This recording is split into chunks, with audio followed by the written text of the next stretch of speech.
Hello TCC faculty, my name is Casey Campbell from the Center for Distance Learning. The emerging field of distance education is challenging and it deviates strongly from conventional teaching methods. At the Center for Distance Learning, it's our job to support faculty members in their development and facilitation of quality online courses. The following interview is with Dr. Andrea Oliver, one of TCC's premier distance learning faculty. In it, we explore some of the masterful practices she evokes in her courses. We hope that her insights inspire you to get creative with your own teaching methods.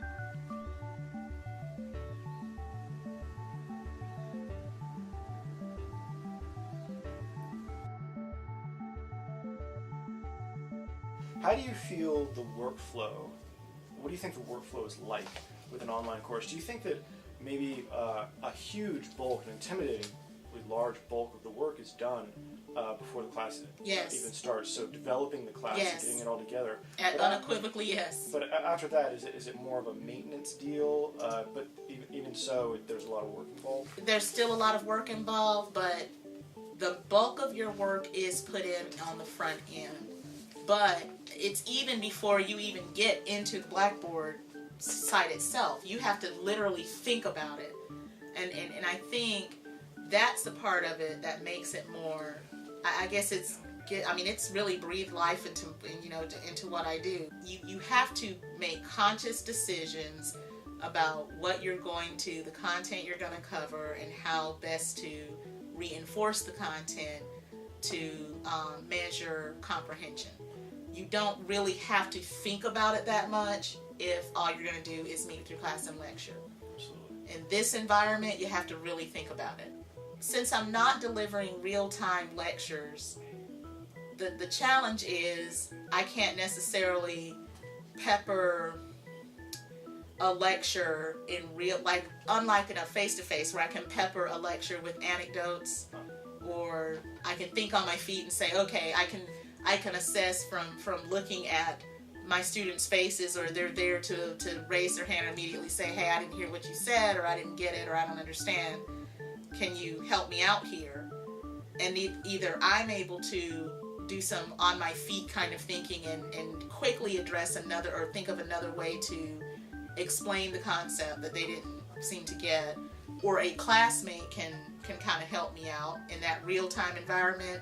In the online environment, you don't necessarily have that, because even if I taped my voice in some kind of articulate sort of program, I have to make sure that I'm clear enough. I'm constantly having to think, okay, how is what I'm saying going to be received on the other end? Because sometimes when you say things, it makes perfect sense to you, but it may not make sense to the person on the other end, so you have to really think about that. How do you feel, especially as a history teacher, about discussion boards I love them. as a judge of comprehension? I love it. And the thing of it is, and once again, a lot of forethought, the better constructed your question is, the better the quality of the responses you get that these tend to elicit. So how do you use discussion? Are they graded discussion posts? Yes, they correspond roughly with the units of study that we do. So I might do like 2 discussion boards per unit of study. My questions are constructed in such a way where there's like a see both sides kind of approach. History lends itself to these kinds of controversial issues. I start my AMH 2020 class, and the very first discussion board I have in there talks about the Confederate flag, and how should we regard that? It gets pretty pretty heated, but I feel like my role there is to facilitate and say, hey, I see what this person is saying. You may not agree with it, but you have to at least consider it, and you can't just put a point out there because of, it's cool that you feel that way, but back it up, think about what you're saying.